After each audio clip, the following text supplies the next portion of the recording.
Today we're going to talk about SATs, specifically Year 6 SATs. This video is for anyone who works in Key Stage 2 or is thinking about working in Key Stage 2.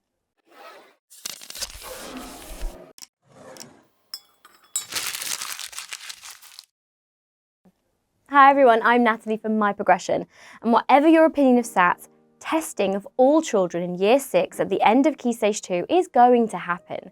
SATs, or Standard Assessment Tests, alongside teacher assessment of English, writing and science, are used to measure school performance and make sure individual pupils have the support that they need as they move into secondary school. However, they become so much more than that for parents, children and teachers.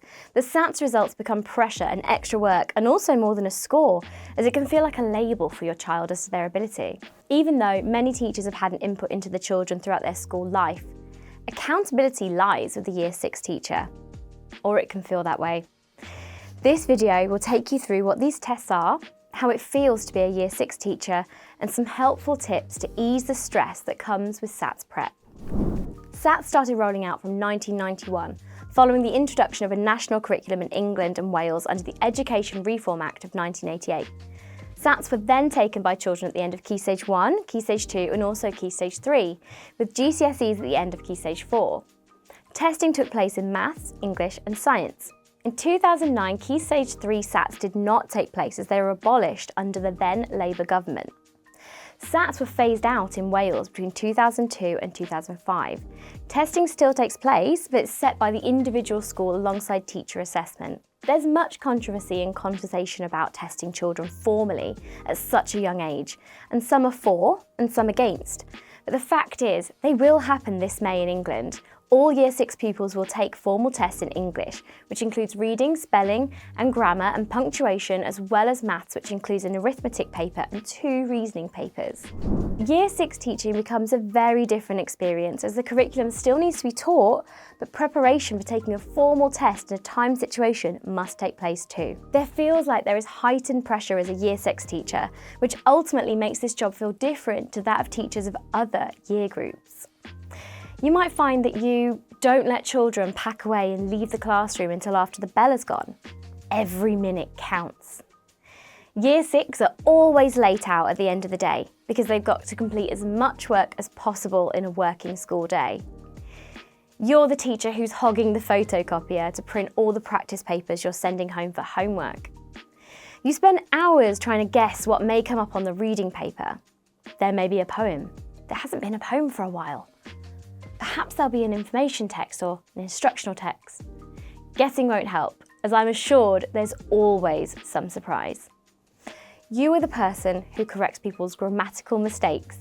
You even dislike yourself for doing it, but you can't help yourself. On a serious note, the impact of these tests is great upon teachers, children, and also the parents. There's also a ripple effect throughout the school, as perhaps other staff are asked to support with revision classes or booster sessions. Staff need to be recruited to support some pupils who require extra time or support, maybe a reader or a scribe. There's a sense of urgency in the upper juniors and specifically Year 6 as May approaches. Many Year 6 teachers will tell you that teaching in this year group is a very different experience to other year groups. You're teaching towards an end goal, the SATs. This means that years worked is crammed into shorter length of time as the SATs take place in May. We also need to remember that this year sees the end of primary education and the transition to a new phase in the child's school life. It's an important milestone in a child's education which will support them for Key Stage 3. So here are some helpful tips to get you through. Don't panic and keep calm. You're doing your very best. Do you know what? That's all you can do. Care for your pupils. They're 10 or 11 years old. These children are children and we can forget that. We're so intent on making sure they can do fractions, decimals and percentages, decipher high-level text and write using fronted adverbials and the past progressive tense that we forget these children go home and have a kick around with a football and play on their Switch.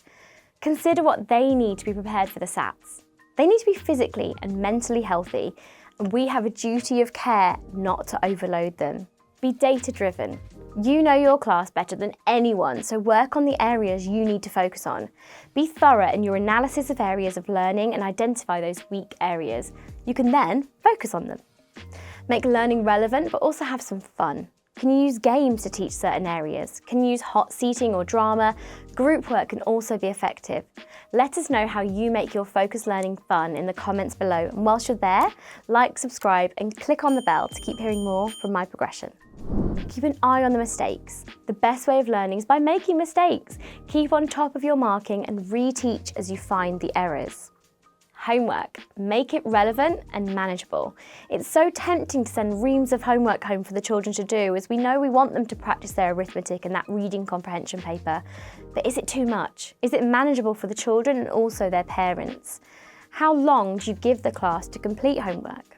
Involve parents. Parents do become anxious as soon as their children go into year 6, as the reality is their little one only has 1 year in primary school left.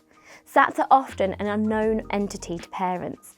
A SATs meeting at the beginning of year 6 for parents is a good way of getting parents into school and educating them as to what their children will be working towards in May.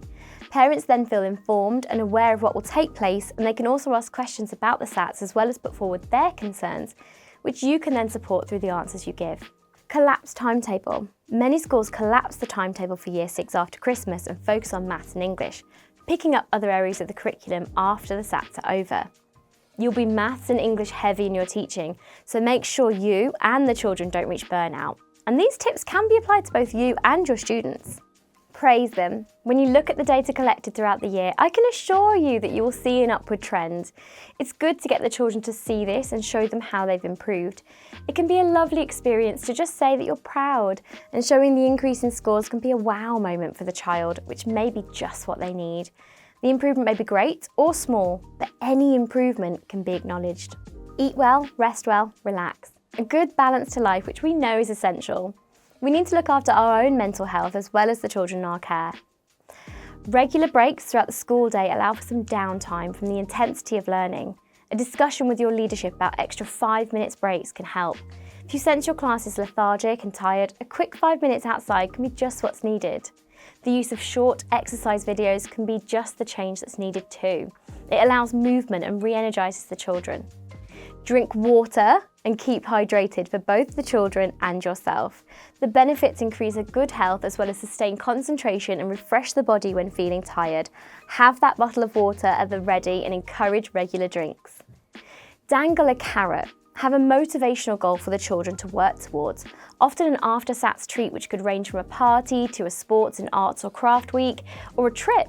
Remind the class constantly that it will all be worth it. And don't make SATs the boogeyman. Don't put the pressure on them. If you can, make it fun.